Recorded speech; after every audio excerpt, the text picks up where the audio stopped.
नमस्कार, स्वागत है आप सभी का। मैं हूं कृतिका और देश का सबसे भरोसेमंद चैनल डीडी न्यूज पर लेकर हाजिर हूं आपका अपना पसंदीदा शो खबरों का सरपंच न्यूज पंच। और इस कार्यक्रम के जरिए हम आप तक हर रोज वो तमाम खबरें पहुंचाते हैं जिन पर रहती है हम सभी की नजर। और आज न्यूज पंच के जरिए जिन प्रमुख खबरों की करेंगे हम विस्तार से बात, जानेंगे लेटेस्ट अपडेट अपने संवाददाताओं से।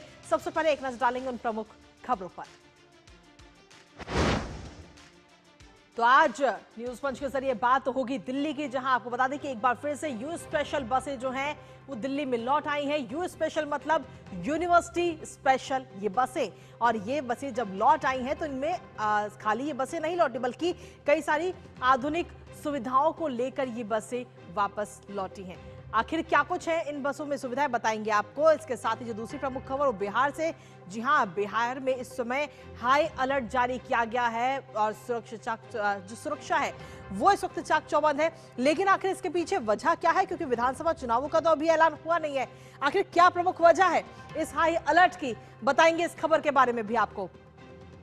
इसके साथ ही जो तीसरी और अंतिम खबर होगी हमारी, वो होगी असम से जुड़ी। जी हां, जहां पर असम सरकार की तरफ से एक एसओपी जारी किया गया है और इसके जरिए अगर किसी भी हिंदू ने अगर मुस्लिम को घर बेचा तो उसको पूरे प्रोसीजर का सामना करना पड़ेगा।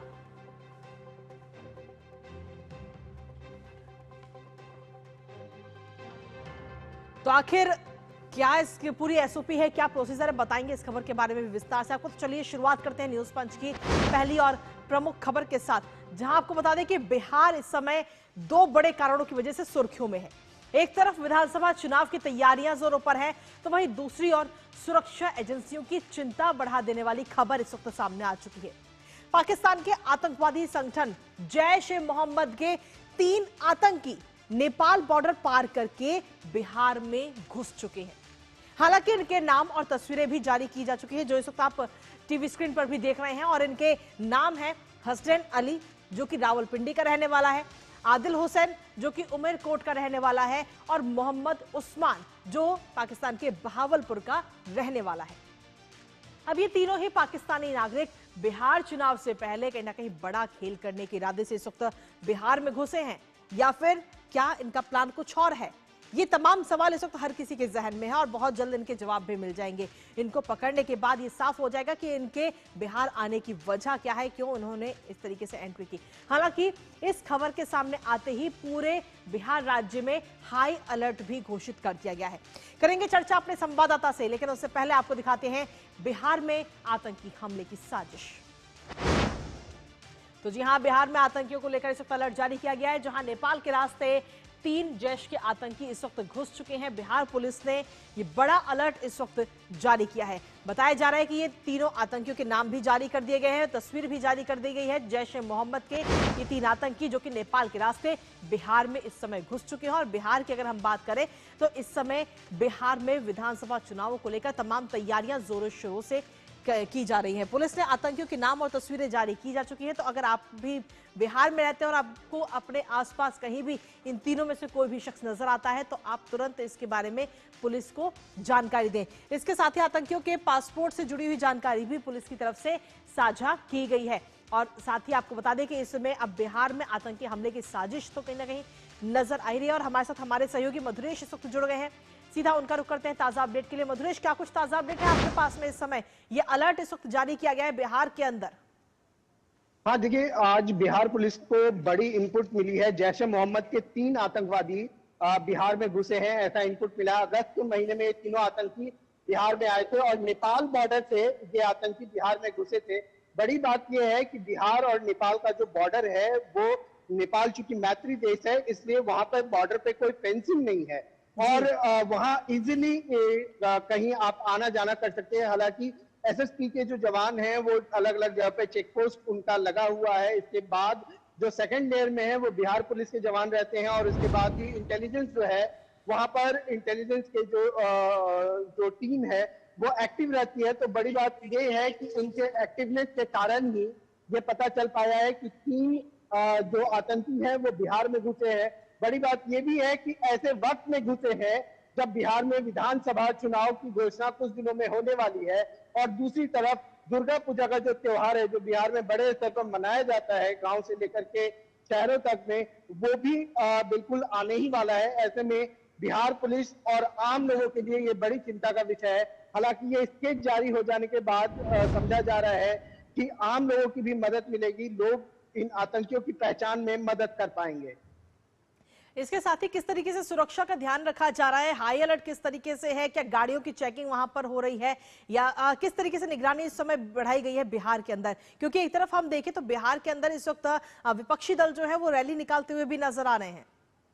हाँ देखिए, ये जब सूचना मिली कि 3 आतंकी नेपाल के रास्ते बिहार में आ गए हैं, तो आज सीतामढ़ी जो कि सीमांचल जिला है वहां पर राहुल गांधी की जो रैली है, जो रोड शो करने वाले थे, जी। उसको कम कर दिया गया। या और इसके बाद भी जो एहतियात के तौर पे जो जरूरी कार्रवाई है वो बिहार पुलिस के द्वारा की जा रही है।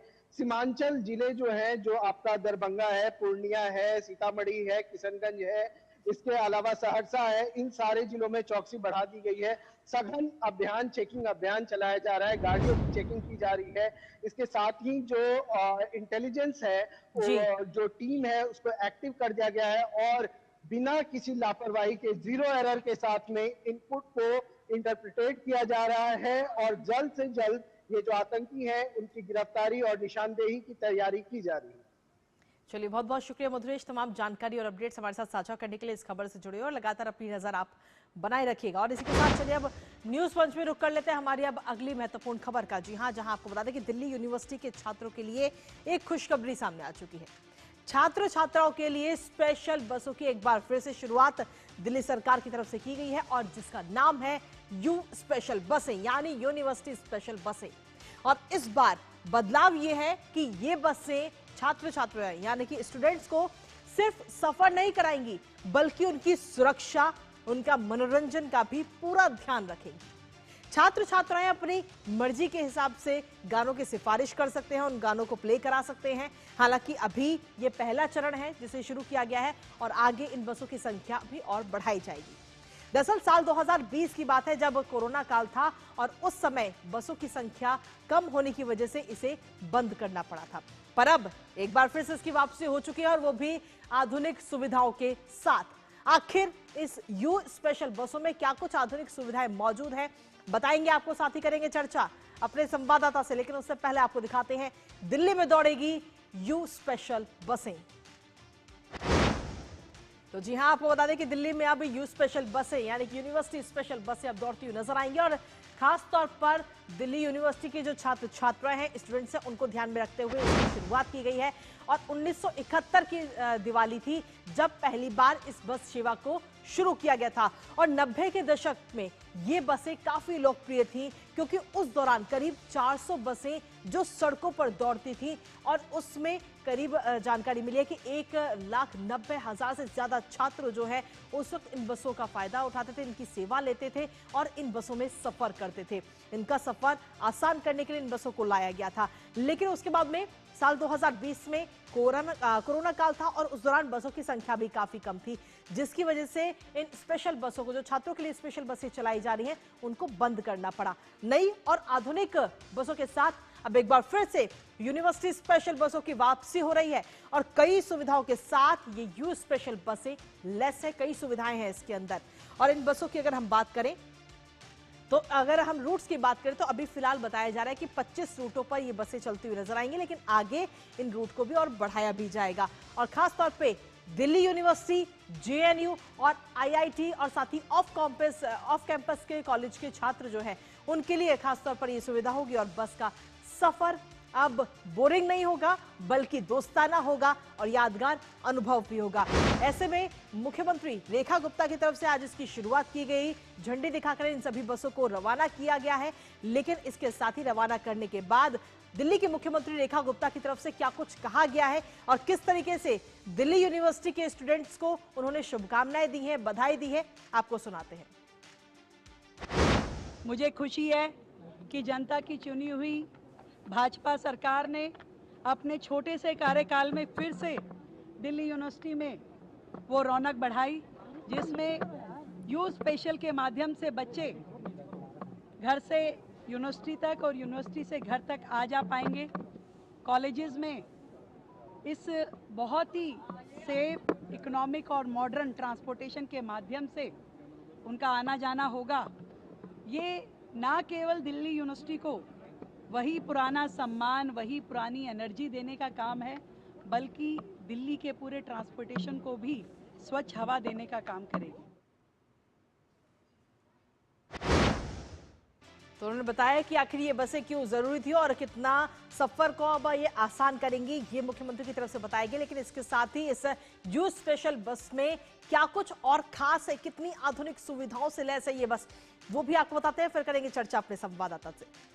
तो आपको बता दें कि ये यू स्पेशल बसें जो हैं, पहली बार एसी इलेक्ट्रिक बसों के साथ इसकी शुरुआत हो रही है। हालांकि इससे पहले जो बसें चलती थी उनमें एसी की सुविधा छात्रों को नहीं दी जा रही थी, लेकिन अब एसी सुविधा के साथ इसको शुरू किया गया है। इसके साथ ही AVLTS यूनिट्स के जरिए आप इन बसों की लाइव ट्रैकिंग देख सकते हैं, यानी कि अगर आप किसी स्टेशन बस स्टैंड पर खड़े हुए हैं तो ये बस कहाँ आ चुकी है, इसके बारे में जानकारी आपको मिल जाएगी। इसके साथ ही इंटेलिजेंट ट्रांसपोर्ट सिस्टम से इस बस को लेस किया गया है, यानी कि कई सारी इसमें खूबियां हैं। और इसके साथ ही CCTV और पैनिक बटन के साथ सुरक्षित सफर ये बस अब मुहैया कराएगी सभी स्टूडेंट्स को। पैनिक बटन इसमें दिया गया है, CCTV की सुविधा इसके अंदर है।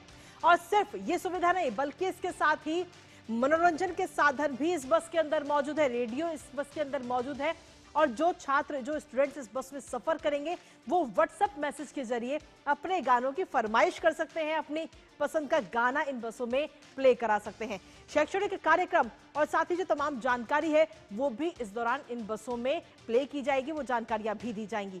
और खासतौर पर अगर हम देखें तो नॉर्थ और साउथ कैंपस के बीच सफर जो है वो स्टूडेंट्स के लिए आसान हो जाएगा। और सोचिए कितने कम रेट में, क्योंकि इस बस का जो मासिक पास है वो मात्र 50 रुपए का है। हमारे साथ हमारे सहयोगी अमरेंद्र गुप्ता इस वक्त जुड़ रहे हैं, सीधा उनसे बात करते हैं। अमरेंद्र, यूनिवर्सिटी स्पेशल ये बसें सीधे तौर पर जो यूनिवर्सिटी के छात्र छात्राएं हैं, स्टूडेंट्स हैं, उनके लिए है और खास तौर पर ये कई सारी सुविधाओं से लैस है। CCTV इसमें है, पैनिक बटन इसके अंदर है, गाने अब बच्चे चला सकेंगे अपनी मर्जी के हिसाब से। देखिए कृतिका, जिस तरह से दिल्ली सरकार से अपेक्षाएं थी, दिल्ली सरकार से कई बार जो दिल्ली विश्वविद्यालय के छात्रों ने मांग की थी कि दिल्ली में यू बसेस सर्विसेज प्रारंभ की जाए, उसको देखते हुए दिल्ली के मुख्यमंत्री के नेतृत्व में आज जो दिल्ली के ट्रांसपोर्ट मिनिस्टर पंकज सिंह की उपस्थिति में इन यू बसों को प्रारंभ किया गया, जिसमें दिल्ली विश्वविद्यालय के साथ मैं बताऊं कि JNU, IIT और जामिया जो यूनिवर्सिटी है और उसके साथ नॉर्थ और साउथ कैंपस के जो कॉलेजेस हैं उनके लिए स्पेशल बस चलेगी। मैं आपको बता दूं कि ये 20 AC बसेज हैं जो 25 रूट पर चलेंगी और उनका टाइमिंग भी देखिए बहुत ही सही तरीके से निर्धारित किया गया है, क्योंकि बच्चों की जो क्लासेज है सुबह से प्रारंभ होती है, तो सुबह की टाइमिंग है 5 से 6 और फिर शाम को जो इवनिंग क्लासेज है उनकी टाइमिंग को भी ध्यान में रखते हुए सुबह शाम की सर्विसेज की गई है। इसके अलावा 20 AC बसें हैं, 30 डीजल बसें हैं जो 12 मीटर लंबी बसें हैं और इसके अलावा 20 जो डीजल बसें हैं वो 9 मीटर लंबी है, यानी कि 70 जो बसें हैं वो 25 रूट पर चलाने का फैसला किया गया है। और सबसे बड़ी बात, जो इसका मासिक किराया है वो 50 रुपए रखा गया है। और इस मासिक किराए के तहत अंदाज जो अभी दिल्ली सरकार का एक अंदाजा है कि 1200 छात्र पर डे इस बसों से सफर करेंगे और जो अभी तक जो प्राइवेट बसें चल रही थी 400 से 500 वो इन रूट से हटा ली जाएंगी। तो सबसे बड़ी बात कि इसमें सीधे सीधे ट्रांसपोर्ट मिनिस्ट्री दिल्ली सरकार और जो DTC है उन्होंने अपने हाथ में मैनेजमेंट लिया और जैसा भी आपने बताया कि कई लैब्स होगी कि जो बच्चों के लिए रेडियो की व्यवस्था की गई है, उसमें अपने रेडियो गाने सुन सकते हैं। जो शैक्षणिक कोर्सेज से जुड़े इंफॉर्मेशन है वो ड्यूज में जो चल रहा है उनकी जानकारी आपको मिलेगी। इसके अलावा जो है आप में जो महिलाएं हैं, ऐसा बताया जा रहा है कि कुछ रूट्स पे महिलाएं ड्राइवर और महिलाएं कंडक्टर होंगी। तो ये काफी आधुनिक बस सेवा है और इसको प्रारंभ करने के पीछे देखिए एक बैकग्राउंड है। जैसा आपने पहले बताया था कि 1971 में दिवाली के दिन पहली बार यू स्पेशल बसें चलाई गई थी और दिल्ली के मलकागंज डिपो से ये पहली बार चली थी। और देखिए कृतिका, उस वक्त जो किराया था 50 पैसे मासिक शुल्क था और 1985 में उस किराए को बढ़ाकर 1 रुपया कर दिया गया। और उसके बाद आपको मैं बताऊं कि 1990 में इतनी पॉपुलर ये बसें थी कि इसकी संख्या 400 थी और 1 लाख अंदाज से 1,90,000 छात्र रोजाना ड्यू जाते थे और आते थे। लेकिन 2020 के कोविड काल में और जब उस वक्त अरविंद केजरीवाल की दिल्ली में आम आदमी पार्टी की सरकार थी तो आपने देखा कि किस तरह से बसों को लेकर नए घोटाले हुए और बसों की कमी का रोना उस सरकार ने दिया बिल्कुल था, अमरेंद्र। और उसको लेके उस दौर में केजरीवाल सरकार ने बंद कर दिया था। लेकिन काफी समय से लगातार अखिल भारतीय परिषद जो दिल्ली की है, जो छात्र यूनियन है, वो मांग कर रही थी और आज उनको ये बड़ी सौगात दिल्ली सरकार ने दी है। कृतिका, चलिए बहुत बहुत शुक्रिया अमरेंद्र, तमाम जानकारी और अपडेट्स हमारे साथ साझा करने के लिए। इस खबर से जुड़े हुए तो सीधे तौर पर अगर हम देखें तो अब ये यू स्पेशल बसें जो हैं वो खास तौर पर बच्चों के लिए लाई गई हैं और इससे उनके पैसे की भी बचत होगी, समय का भी बचत होगा। बहुत बहुत शुक्रिया अमरेंद्र। और चलिए इसी के साथ अब अगली महत्वपूर्ण खबर का रुख करते हैं और अगली महत्वपूर्ण खबर है असम से, जहां किसी एक धर्म के व्यक्ति को दूसरे धर्म के लोगों को अपना घर बेचना या अपनी जमीन बेचना अब आसान बिल्कुल नहीं होगा। दरअसल इसे लेकर के असम की सीएम हेमंत बिस्व शर्मा सरकार ने नई नीति की घोषणा कर दी है। मुख्यमंत्री ने एक प्रेस कॉन्फ्रेंस की और इस प्रेस कॉन्फ्रेंस के जरिए राज्य में इंटर रिलीजन लैंड ट्रांसफर को लेकर ये नई गाइडलाइन की घोषणा की और कहा कि कैबिनेट बैठक में इस संबंध में एक स्टैंडर्ड ऑपरेटिंग प्रोसीजर को मंजूरी दी गई है। अब ऐसे सभी मामलों को लेकर सरकार के पास भेजा जाएगा और सरकार ये जांच करेगी कि जमीन खरीदने वाला व्यक्ति की इनकम की सोर्स आखिर क्या है, क्या वो इनकम टैक्स भरता है या नहीं भरता, जमीन बेचने में किसी प्रकार का कोई विवाद तो नहीं होगा। इन तमाम चीजों को लेकर जांच की जाएगी और उसके बाद ही कोई डील को मंजूरी मिलेगी। आखिर इस नई एसओपी का मकसद क्या है और इसकी पूरी प्रक्रिया क्या है वो आपको बताएंगे, साथ ही करेंगे सीधे तौर पर। सबसे पहले आपको दिखाते हैं कि आखिर जमीनी सौदे पर असम सरकार सख्त। तो आपको बता दें कि जमीनी सौदे पर असम सरकार इस वक्त पूरी तरह से सख्त नजर आ रही है। जहां सीधे तौर पर हम देखें तो असम सरकार ने ये नई एसओपी को इस वक्त मंजूरी दे दी है, नए नियमों को मंजूरी दी जा चुकी है, जिसमें खास तौर पर इस एसओपी के जरिए जो अंतर धर्म यानी कि भूमि हस्तांतरण की जांच की जाएगी। अगर एक व्यक्ति किसी दूसरे धर्म के व्यक्ति को अपनी जमीन बेचता है या अपना घर बेचता है तो उस पर नजर रखी जाएगी। बाहरी एनजीओ की जमीन खरीदने की भी प्रक्रिया की जांच होगी कि अगर बाहर से कोई भी व्यक्ति एनजीओ खरीदता है जो असम के बाहर का है, अगर वो जमीन खरीद रहा है तो उसकी भी पूरी तरह से जांच होगी। और इसका ऐलान खुद मुख्यमंत्री हेमंत बिस्व शर्मा ने किया। कैबिनेट की बैठक हुई और उस बैठक के बाद में ये बड़ा ऐलान किया गया, यानी कि अब एक ही धर्म के लोगों के बीच एसओपी का कोई असर नहीं होगा। यानी कि अगर एक ही धर्म के दोनों लोग हैं और अपनी जमीन वो बेचना चाह रहे हैं या अपना घर बेचना चाह रहे हैं तो उस पर कोई असर नहीं होगा। लेकिन अगर इन दोनों लोगों में से अगर धर्म अलग अलग है दोनों लोगों का तो आपको सरकार को इसकी जानकारी देनी होगी और सरकार की तरफ से जब ये डील क्लियर हो जाएगी उसके बाद ही आप अपनी जमीन बेच सकते हैं या अपना घर बेच सकते हैं। जमीन हस्तांतरण जो है, जमीन ट्रांसफर करना, वो पारदर्शी और सुरक्षित होगा। इसको ध्यान में रखते हुए ये बड़ा फैसला हेमंत बिस्व शर्मा की तरफ से लिया गया है, उनकी सरकार की तरफ से लिया गया है। हर प्रक्रिया, नियमों और जांच के दायरे में अब जमीनें आएंगी। आदिवासी समुदायों को अवैध कब्जे से भी मुक्ति मिलती हुई नजर आएगी। जिस तरीके से जबरदस्ती जो है जमीन पर या घर पर अवैध कब्जा कर लिया जाता था उससे भी अब कहीं ना कहीं मुक्ति मिलेगी। लेकिन आखिर ये जमीन ट्रांसफर की पूरी प्रक्रिया क्या होगी? अगर आप किसी को अपनी जमीन बेचना चाह रहे हैं या अपना घर बेचना चाह रहे हैं तो उसकी पूरी प्रक्रिया क्या है, एक नजर उस पर डाल लेते हैं। नई एसओपी के तहत ये नई प्रक्रिया को आपको अपनाना होगा। ये नई एसओपी जारी की गई है और आपको बता दें कि इसमें एसडीओ जमीन और साथ ही मालिक की जो प्रारंभिक जांच है वो एसडीओ की तरफ से की जाएगी। वो पूरी जांच करेगा कि आखिर कौन मालिक है और किसे ये जमीन या घर बेचा जा रहा है। इसके बाद में डिप्टी कमिश्नर को पूरा प्रस्ताव जो है ये भेजा जाएगा।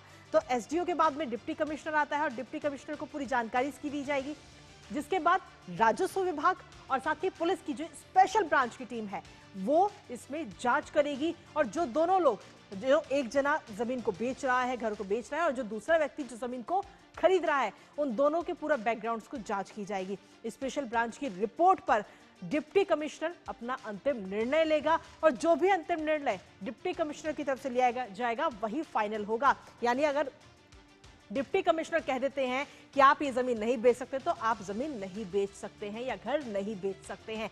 वहां से हामी भरने के बाद ही आप अपनी जमीन या मकान को बेच सकते हैं। लेकिन आखिर इस एसओपी का मकसद क्या है? क्यों असम सरकार को ये बड़ा कदम उठाना पड़ा? इसके पीछे भी प्रमुख वजह है। क्या वो वजह है वो आपको बताते हैं। दरअसल जनसांख्यिकीय संतुलन और साथ ही सामाजिक सामंजस्य पर सीधे तौर पर इसकी नजर है और इसीलिए ये बड़ा मकसद और इसलिए ये कदम उठाया गया है। इसके साथ ही स्थानीय सामाजिक ढांचे को नुकसान ना पहुंचाना भी इसका प्रमुख उद्देश्य इसका माना जा रहा है। राष्ट्रीय सुरक्षा और धोखाधड़ी रोकथाम मुख्य उद्देश्य भी है, जिससे कि राष्ट्र की जो राज्य की सुरक्षा है वो भी हो सके और धोखाधड़ी ना हो, धोखाधड़ी पर विराम लग सके। साथ ही स्थानीय समुदाय की सहमति से सामाजिक अशांति से कहीं ना कहीं नहीं होगी। जब आसपास के लोगों से बातचीत हो जाएगी तो किसी प्रकार की सामाजिक अशांति वहां पर नहीं फैलेगी। तो ये तमाम वो मुख्य वजह है जिनको ध्यान में रखते हुए ये बड़ा कदम असम सरकार की तरफ से उठाया गया है।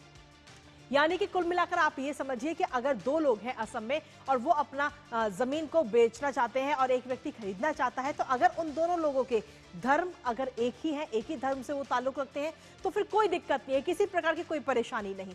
लेकिन अगर खरीदने वाला और बेचने वाले के धर्म अगर अलग अलग हैं तो ये बड़ी आपत्ति है और इसके लिए आपको पहले सरकार को इसके बारे में जानकारी देनी होगी, जिससे कि आगे आने वाले समय में जमीन को लेकर या संपत्ति को लेकर किसी प्रकार की कोई परेशानी ना हो, अशांति ना हो, क्योंकि इस तरीके के कई मामले असम में सामने आ चुके हैं और कब्जे के मामले भी सामने आ चुके हैं कि जो आदिवासियों की जो जमीन है, उनके घर हैं, उन पर कब्जा किया गया। लेकिन अब इन तमाम चीजों को ध्यान में रखते हुए ये बड़ा कदम इस वक्त असम सरकार की तरफ से उठाया गया है और इस बड़े कदम को लेकर तारीफ भी लगातार की जा रही है। और इसी के साथ फिलहाल न्यूज पंच में मुझे और हमारी पूरी टीम को दीजिए अनुमति। कल सुबह फिर होगी आपसे मुलाकात, तब तक के लिए नमस्कार।